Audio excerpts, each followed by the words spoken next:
পন্থাৰ এটা স্পষ্ট নীতি আছে। আমি দীৰ্ঘদিন ধৰি কৈ আহিছোঁ অসমত সংৰক্ষিত বনাঞ্চল, সত্ৰৰ মাটি, আন চৰকাৰী মাটিত সন্দেহযুক্ত বাংলাদেশী অবাধে বেদখল কৰিছে আৰু সেই বেদখল উচ্ছেদ হ'ব লাগিব। অসম চুক্তিৰ 10 নং দফায়ো স্পষ্টভাৱে কৈছে যে অসমৰ চৰকাৰী ভূমিত অবৈধ দখল ৰোধ হ'ব লাগিব আৰু বেদখলকাৰীক উচ্ছেদ কৰিব লাগিব। অসম চুক্তিয়ে জনজাতীয় বেল ব্লক সুৰক্ষাৰ কাৰণেও স্পষ্ট প্ৰতিশ্ৰুতি প্ৰদান কৰিছে।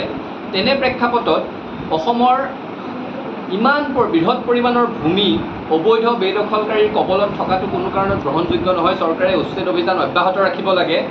একে সময়তে আমি এই কথাটো ক'ব বিচাৰিছোঁ যে উচ্ছেদক লৈ আন দুটা কথা ওতঃপ্ৰোতভাৱে জড়িত হৈ আছে।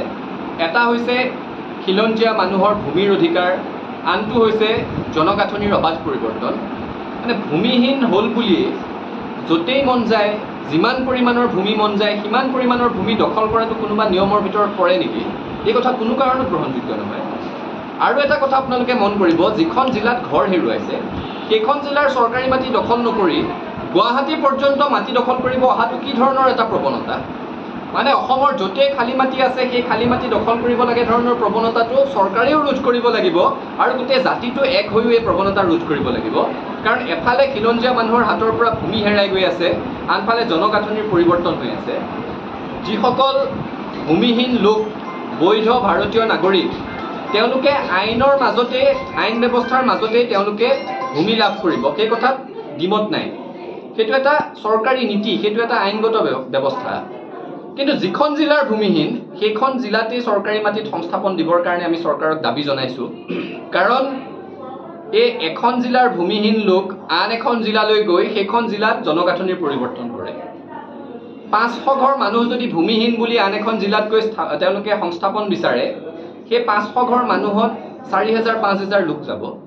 সেই 4000 মানুহ প্ৰতি বছৰে যদি সেইধৰণে বাঢ়ি থাকিবলৈ হয়, দুটা দশকৰ পিছত সেই অঞ্চলটোত 20,000, 25,000, 30,000 পৰ্যন্ত নতুন লোকে সংস্থাপন লাভ কৰিব আৰু সেই 30,000 লোকে তাৰপিছত নিৰ্ধাৰণ কৰিব পৰা হয় যে সেই সমষ্টিটোৰ পৰা প্ৰতিনিধি হিচাপে কোন নিৰ্বাচিত হৈ যাব।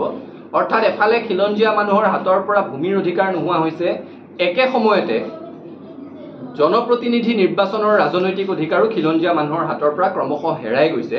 সেইকাৰণে আমি চৰকাৰক স্পষ্টভাৱে দাবী জনাইছোঁ, উচ্ছেদ অব্যাহত ৰাখিব লাগিব। বৈধ ভূমিহীন ভাৰতীয় নাগৰিকে চৰকাৰী নীতিৰ আধাৰত পুনৰ সংস্থাপন পাব লাগিব। কিন্তু যিখন জিলাৰ ভূমিহীন সেইখন জিলাৰ চৰকাৰী মাটিতে পুনৰ সংস্থাপন পাব লাগিব, আন জিলালৈ নিব নোৱাৰিব। 10 বছৰ 15 বছৰৰ পিছত মুখ্যমন্ত্ৰী ডাঙৰীয়াই কৈছে যে অসমত সংখ্যালঘু হ'ব। মুখ্যমন্ত্ৰীগৰাকী দীঘলীয়া সময় ধৰি তেওঁ নিজেই চৰকাৰত আছে। আজি এতিয়া বিজেপিৰ তেওঁ মুখ্যমন্ত্ৰী, বিজেপি দলৰ হৈ। কংগ্ৰেছৰ সময়তো তেওঁ চৰকাৰত আছিলে। এতিয়া ৰাজ্যত বিজেপিৰ চৰকাৰ, কেন্দ্ৰত বিজেপিৰ চৰকাৰ, ডাবল ইঞ্জিনৰ চৰকাৰ বুলি কয়। অবৈধ বাংলাদেশীক বহিষ্কাৰ কিয় নকৰে, সেইটো আমাৰ প্ৰশ্ন। কাৰণ অসমত যে লাখ লাখ অবৈধ বাংলাদেশী আছে সেই কথাটো সকলোৱে জানে। এতিয়া NRCক লৈ আমি সন্তুষ্ট নহয়, NRC আমি পুনৰীক্ষণৰ কাৰণে চিন্তা চৰ্চা কৰি আছোঁ। কিন্তু NRC যিখনত আমি সন্তুষ্ট নহয় সেইখনতো 19 লাখ অবৈধ বাংলাদেশীৰ কথা কৈছে। বাৰু ঠিক আছে, তাত কিছু ভাৰতীয় লোকৰ নামো আছিলে, কিন্তু যিখিনি অবৈধ বাংলাদেশী তেওঁলোকক বহিষ্কাৰ কৰাত কোনে বাধা দিছে? একাধিকবাৰ উচ্চতম ন্যায়ালয়ে কোৱাৰ পিছতো বাংলাদেশৰ লগত তেওঁলোকৰ বিদেশী প্ৰত্যাৱৰ্তন চুক্তি নহ'ল। যি শ্বেখ হাছিনাক বান্ধৱী বুলি কৈছিলে, ভাৰতত এতিয়াও যাক তেওঁলোকে আশ্ৰয় দি ৰাখিছে, তেওঁ দীঘলীয়া কাল চৰকাৰত আছিলে। তেতিয়া ইচ্ছা কৰাহেঁতেন বাংলাদেশৰ লগত বিদেশী প্ৰত্যাৰ্পণ চুক্তি কৰিব পাৰিলেহেঁতেন, নকৰিলে।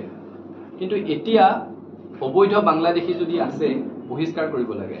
আৰু অসমীয়া মানুহ সংখ্যালঘু হ'বটোতো সঁচা কথাই, ছাত্ৰ সন্থা অসমৰ ৰাইজে দীৰ্ঘদিন ধৰি কৈ আছোঁ। কিহৰ কাৰণে হ'ব? এফালে অবৈধ বিদেশীৰ অবাধ প্ৰব্ৰজন, আনফালে জনসংখ্যা নিয়ন্ত্ৰণৰ কোনো নীতি নাই, অবাধে জনসংখ্যা বৃদ্ধি পাইছে। গতিকে খিলঞ্জীয়া মানুহ অসমত সংখ্যালঘুত পৰিণত হ'ব, এইটো এটা ধ্ৰুৱ সত্য। মুখ্যমন্ত্ৰীগৰাকীয়ে নতুনকৈ সোঁৱৰাই দিয়াৰ প্ৰয়োজন নাই। মুখ্যমন্ত্ৰীয়ে মাত্ৰ তেওঁৰ নিজৰ ক্ষমতাত যিখিনি আছে সেইখিনি কৰাটো উচিত।